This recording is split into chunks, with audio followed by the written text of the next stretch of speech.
Halo guys, kembali lagi di Ngopi Jatun Ngopi, sorry.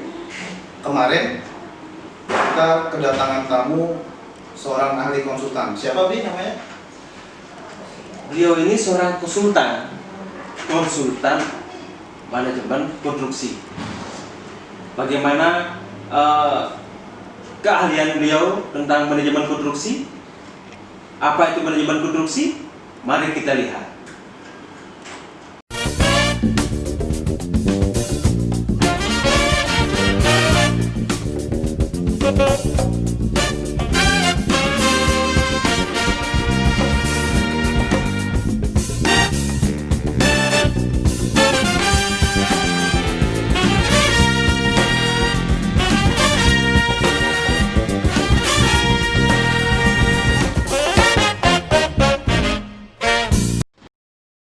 Om Swastiastu. Assalamualaikum warahmatullahi wabarakatuh. Kita kembali lagi pada program Jatun Ngopi. Gimana kabarnya Pak? Kabar baik. Baik. Dalam kondisi pandemi COVID-19, ya bersyukur bisa sehat, kumpul. Astungkar Pak. Nah, hari ini materi kita membahas mengenai apa di Komang Adi hari ini?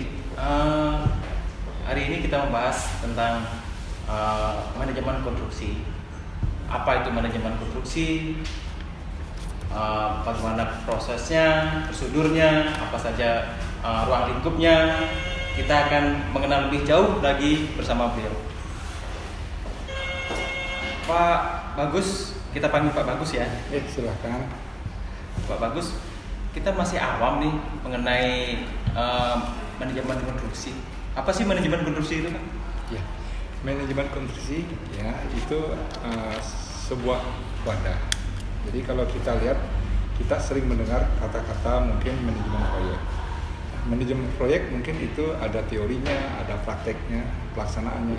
Nah, pengelolaan manajemen proyek ini yang dilaksanakan oleh manajemen konstruksi. Salah satu bentuk dari penyedia jasa. Jadi penyedia jasa yang sering kita dengar di lapangan, di proyek atau apa, itu adalah konsultan. Nah, konsultan itu ada dua, konsultan perencana dan konsultan pengawas. Nah, konsultan pengawas ini pun dibagi jadi dua, konsultan pengawas dan konsultan manajemen konstruksi. Khusus untuk manajemen konstruksi itu adalah mengelola pelaksanaan manajemen proyek. Oh, jadi tugasnya mengelola manajemen proyek, gitu ya. Kriteria proyeknya apa aja nih Pak yang diawasi ini Pak? Ada nggak? Jadi kalau kita kembali skup manajemen proyek itu sangat luas. Nah, dengan luasnya itu pun di sini sudah tampak bahwa kriteria konsultan manajemen konstruksi itu maksud saya. manajemen konstruksi itu pastinya cukup luas. Seluas kita mendefinisi sebuah manajemen proyek. Sehingga apa yang dikelola, apa yang menjadi tugas wewenang dari manajemen konstruksi itu cukup luas. Nah, kembali tadi konsultan jasa konsultasi pengawas. Jadi kita mengawasi, kita sebagai penasehat, sebagai pembantu dan partner dari owner.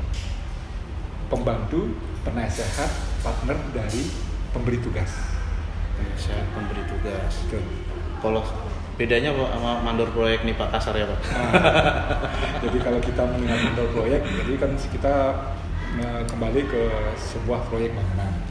Jadi proyek bangunan mungkin di awal seorang pemberi tugas atau pemilik proyek atau kita sebut sederhana owner lah. Itu pastilah menginginkan sebuah bangunan. Ya. Bangunan di awal itu untuk mewujudkan bangunannya seperti apa, pemberi tugas owner atau PPK lah kalau di pemerintahan itu pasti akan menunjuk perencanaan. Jadi tahap awal itu adalah perencanaan dulu. Perencanaan berproses sehingga sering kita dengar itu produknya adalah ini. Nah, selanjutnya setelah berproses dari perencanaan baru berlanjut ke proses pelaksanaan fisik. Pelaksanaan fisik itu, nah tadi ada mandor. Oke. Ada kontraktor sebagai penyedia, pelaksana konstruksi, dan ada pengawas dilaksanakan oleh konsultan pengawas. Nah, sekarang kembali kalau mandor itu ada di area penyedia atau kontraktor. Oke. Nah, yang kita sekarang akan bahas itu manajemen konstruksi ada di konsultan pengawas. Itu akan mengawasi pekerjaan dari penyedia kontraktor. Otomatis mandor tadi akan diawasi pekerjaannya. Kira-kira tugas manajemen konstruksi itu apa aja Pak? Bisa Bapak jelaskan lebih detail nggak Pak? Nah, kembali tadi ada perencanaan, ada pelaksanaan fisik. Pelaksanaan fisik pun itu ada dua area tugas. Yang satu melaksanakan pekerjaan fisik, yang satu mengawasi. Mengawasi ini posisinya ada di manajemen konstruksi. Nah, sekarang kalau kita kembali, pengawas tadi kan saya sebutkan ada dua. Ya, betul. Pengawas, konsultan pengawas dan konsultan Manajemen konstruksi. Ya. Nah, di sini konsultan manajemen konstruksi kalau kita lihat itu memiliki skup mengelola manajemen proyek yang cukup luas. Dan tugasnya itu mengawal dari proses perencanaan ke proses pelaksanaan dan sampai di masa pemeliharaan. Nah, di sini cukup panjang rentangnya. Kalau kita melihat kembali konsultan pengawas itu bekerja bersama-sama di saat kontrak fisik dengan kontraktor Ya. berjalan, kontrak ditandatangani oleh kontraktor, Ya. pengawas pun melakukan hal yang sama. Oh, begitu. Bekerja berbareng sampai PHO dan berikut berlanjut di FAO. Nah, kalau manajemen konstruksi sedikit agak luas. Pada saat perencanaan berproses dilaksanakan oleh konsultan perencana, di saat masa transisi lelang, persiapan untuk lelang, persiapan untuk perkiraan harga sendiri atau kita sebut dengan HPS, harga perkiraan sendiri, owner estimate, untuk dokumen-dokumen persiapan lelang. Nah, di sini konsultan manajemen konstruksi sudah mulai bekerja. Jadi kalau proyek yang nilai skupnya relatif kecil, jadi kalau kita lihat pada Permen PUPR 22 tahun 2018, sebuah kegiatan pembangunan negara itu wajib menggunakan konsultan manajemen konstruksi. Itu ada beberapa syarat. Yang pertama, memiliki bangunan yang lantainya di atas 4 lantai. Berikutnya luasan lantai lebih dari 5.000 meter persegi. 5.000 meter persegi. Itu yang pertama. Atau yang kedua, sebuah perbaikan renovasi bangunan pemerintah yang dirasa cukup berat.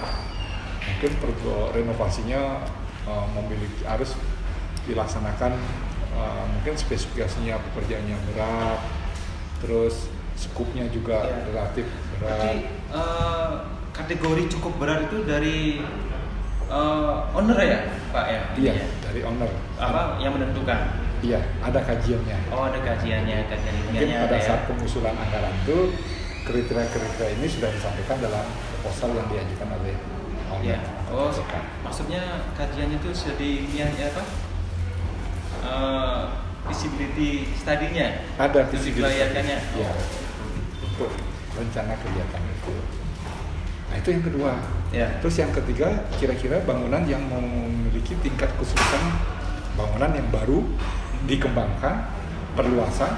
Nah, kalau tadi kan rehab. Nah, ini bangunan yang baru atau perluasan yang dirasa kita anggap secara teknis itu memiliki tingkat kesulitan tertentu. Jadi tidak melihat luasannya, tidak melihat besarnya bangunan, tetapi tingkat kesulitan.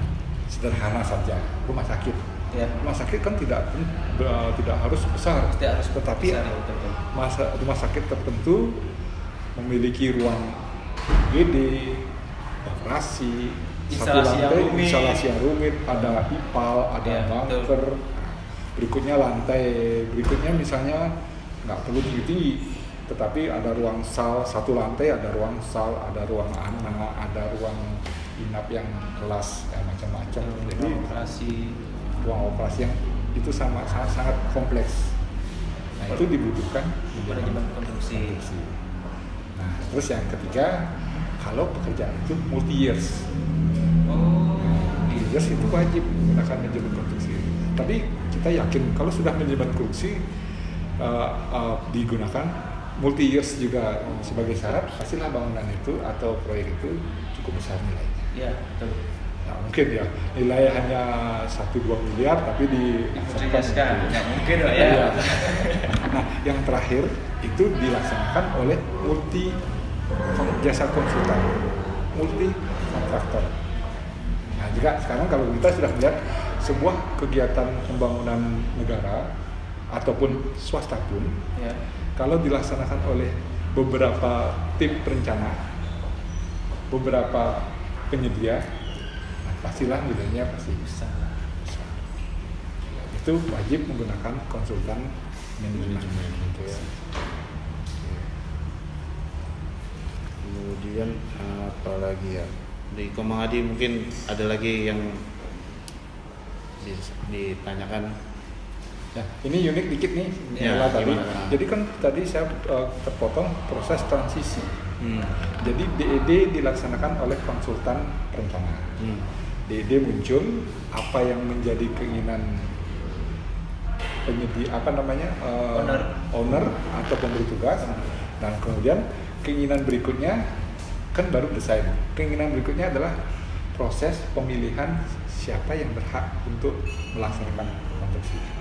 Nah, di sini ada proses. Yang pertama menyiapkan dokumen untuk siap dilelang. Terus yang kedua menyiapkan metode lelangnya seperti apa. Nah, ini semua terkait dengan memberikan masukan ke pihak pemberi tugas. Saya ingin kontraktornya kriterianya seperti ini. Nanti bangunan materialnya sesuai dengan spesifikasi teknis yang sudah disusun oleh perencana. Saya juga punya uang sekian. Ya. Nah, dari dasar ini MK melakukan review terhadap DED, sehingga dokumen yang direview oleh MK, review DED, kita sebut sebagai review Ya. DED, itu sesuai dengan pagu anggaran dari pemberi tugas, Ya, yang sesuai dengan keinginan lelangnya, Hmm. sesuai dengan metode dan siap untuk dilelang. Kalau sistematika kerja dari MK itu sendiri gimana sih? Sistematikanya ini juga kalau jelas tadi kita sampaikan kan bangunannya kompleks, Ya, bangunannya betul. itu spesial. Nah, sistematika kerja kita juga ini sedikit kompleks karena tadi mengawal review DED, terus Ya. nantinya begitu kontrak fisik penyedia sudah dipastikan, sudah ada tantangan, itu MK langsung menjelma menjadi seorang pengawas, jadi konsultan pengawas tadi. Nah, menjelma jadi pengawas, tapi ada sebuah gandengan tambahan pekerjaan yang dibebankan ke MK. Karena apapun sedikit-sedikit ada hal yang menjadi pelaksanaan metode pelaksanaan, material, Ya. pemilihan model desain, sampai ada perubahan desain, pihak pemberi tugas pasti akan menanyakan ke Ke MK. MK.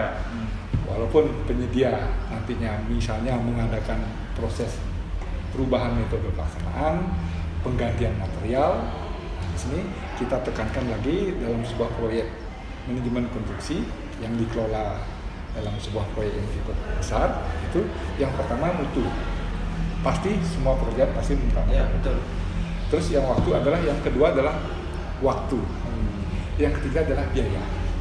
Nah, ini umum pekerjaan yang sering kita dengar dalam bentuk apapun. Tetapi untuk manajemen konstruksi ada satu lagi, Ada satu lagi, Pak. tambahan, Apa, Pak? lagi dua lagi. Oh, yang dua. kedua adalah risiko.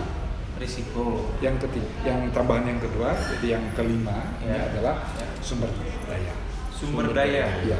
Nah, sekarang kita jawab manajerial, personal. Ya. Sumber daya yang dimaksudkan di sini sumber daya manusianya, Sumber personal daya. manajerialnya. Personal manajerial semua. Seperti apa Ya.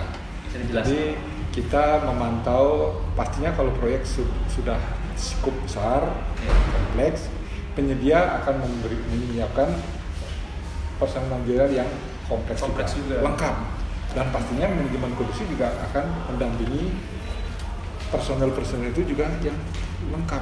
Jadi mulai tim leader pasti ada untuk berpartner dengan PM, project manager, SM, akan berpartner dengan tim ahli. Tim ahli pun sesuai dengan bidangnya. Sipil, arsitektur, manajemen mechanical, electrical dan plumbing, MEP, ya sering kita dengar MDM, mechanical, electrical dan plumbing. Selanjutnya ada K3.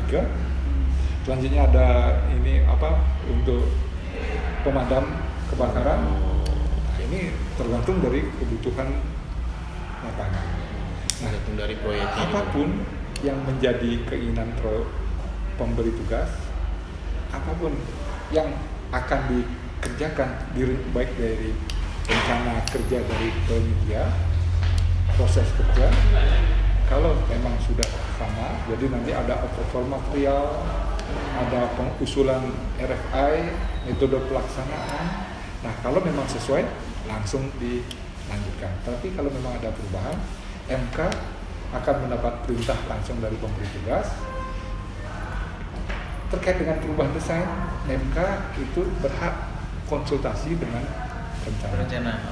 Ya, kalau pengawas biasa itu kontraktor sudah langsung biasanya direct dengan pemberi tugas. Selanjutnya pengawas hanya memantau apakah sesuai dengan gambar perencanaan. Kalau sama, berarti dia menyiapkan soft drawing dan langsung dilanjutkan. Kalau ada perubahan, soft drawing, revisi, lanjut. Tapi kalau manajemen konstruksi, apabila ada perubahan, kita melakukan kajian teknis. Banyak hal yang harus kita banyak langkah-langkah yang harus dilalui, Pak ya. Sehingga dokumen-dokumen yang dihasilkan oleh konsultan manajemen konstruksi itu jauh berlipat-lipat. Karena apapun hasil dari produk fisik yang nantinya pastinya harus didampingi oleh dokumen-dokumen yang bisa dipertanggungjawabkan dalam proses terwujudnya bangunan. Prosesnya panjang. Nah, itu yang kita sebut sebagai pengelolaan manajemen proyek. Oh, berarti di dalam manajemen konstruksi itu ada manajemen proyek, Pak ya? Betul. Untuk mengaplikasikan semua ininya, keilmuannya. Keilmuan. Oh. Jadi personal manajerial pun ada di sana. Oh. Strategi ada di sana. Oh. Material itu pelaksanaan sesuai dengan spesifikasi teknis ada di sana. Ya. Kalau mau cari ilmu banyak ada di manajemen konstruksi. Kompleks juga berarti beli Kang Mahadi ya. Iya, karena kerjaan banyak yang sekali ilmunya. ditangani kompleks. Kompleks juga ya, Pak ya. Sederhana tata naskah, menyetujui material, ngecek gambar, kesesuaian, menghitung. Nanti kan ada MC0, Iya. ada mutual check 1, 2. Apa yang dikerjakan? Karena kita juga bersama-sama punya prinsip apa yang dikerjakan dengan volume tertentu sesuai dengan keinginan owner dan itu yang terbayarkan ke penyedia. Jadi ini balance semua. Keinginan dari owner jalan, spek material jalan, metode pelaksanaan dalam rangka mendukung itu tadi, mutu, waktu, biaya, risiko, sumber daya jalan. 5 aspek itu jalan semua dengan didukung oleh dokumen-dokumen teknis, kajian teknis. Berikutnya di sana juga ada visibilitas tadi. Iya. Ya, kalau memang ada perubahan metode, berarti perubahan perencanaan, kita konsultasi, kita lakukan perhitungan khusus untuk perubahan-perubahan itu. Karena ya kita sudah bayangkan sebuah pekerjaan yang begitu luas, pastinya ada ya kerikil-kerikil dalam proses pelaksanaan itu. Ya. Ini harus ada penyempurnaan, ini harus dilakukan sesuatu yang memang support 5 hal tadi. Plus waktu, mutu, biaya, Harus risiko berjalan beriringan itu, Pak ya. sumber daya itu artinya. Risikonya apa? Banyak. Sumber daya pasti Ya. dalam rangka meminimalisir dari risiko sumber daya yang akan diikut di dalamnya, baik dari penyedia maupun dari MK itu cukup banyak. Sehingga apa? Pekerjaan yang begitu kompleks, begitu rumit, begitu luas. Jadi ini beda-beda. Kita pastikan kalau antara kompleks dengan rumit itu beda. Menurutnya mungkin tingkat kesulitannya berbeda. Terus cakupannya luas, bangunan yang itemnya yang tadi kita sebutkan dalam Permen PU, bangunan 4 lantai, luasan 500 meter persegi, 5.000 meter persegi, itu pastinya adalah bangunan yang cukup besar, apalagi multi years. Sudah dipastikan besar Nah, semuanya. nah, seorang pemberi tugas pastinya ingin diringankan. Ya, betul. Berarti Ya. yang berat. Kalau beban masih Iya. tetap, tapi kan paling tidak beban itu sudah terbagi oleh adanya konsultan manajemen. Iya, betul. Semua sudah di minutes gitu Pak ya. Iya, betul. Ya, siapapun dari pemerintah, kebijakan pemerintah melalui Permen PUPR, di swasta pun pastinya kenapa harus ada konsultan manajemen konstruksi. Nah, karena tanggung jawab itu tadi tidak hanya 3, ada 5. Iya. Nah, ini yang tidak. Jadi apapun yang menjadi keinginan pemberi tugas itu semaksimal mungkin ditangani oleh konsultan manajemen. Jadi kerjanya tidak hanya mengawasi pasti nomor 1, Iya, betul. pasti. Tetapi memanage tadi yang namanya manajemen proyek. Semua ada di pundaknya Manajemen konstruksi. pastinya beban pastilah yang terberat ada di owner karena menyediakan uang, Iya. menyediakan administrasi, kesiapan semuanya. Ya, pastinya semua apapun yang menjadi strategi dalam pelaksanaan proyek itu owner akan melimpahkan ke Enggar karena sudah merasa personilnya lengkap ada di sana. Dari hal yang sederhana, drafter, naskah, tata surat, kajian teknis, visibility teknis, mendampingi penyusunan AMDAL, melakukan proses negosiasi untuk material, penyiapan metode pelaksanaan, memastikan spesifikasi teknis sama dengan di lapangan. Ya, jadi jangan kaget, tim manajemen produksi banyak. Ya, pastinya lebih dari 10 orang yang ada di kantornya rame.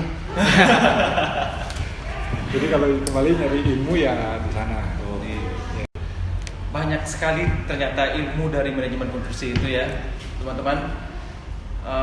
Kita sih sangat berterima kasih atas kedatangan narasumber kita. Ya, terima kasih sekali Pak Bagus.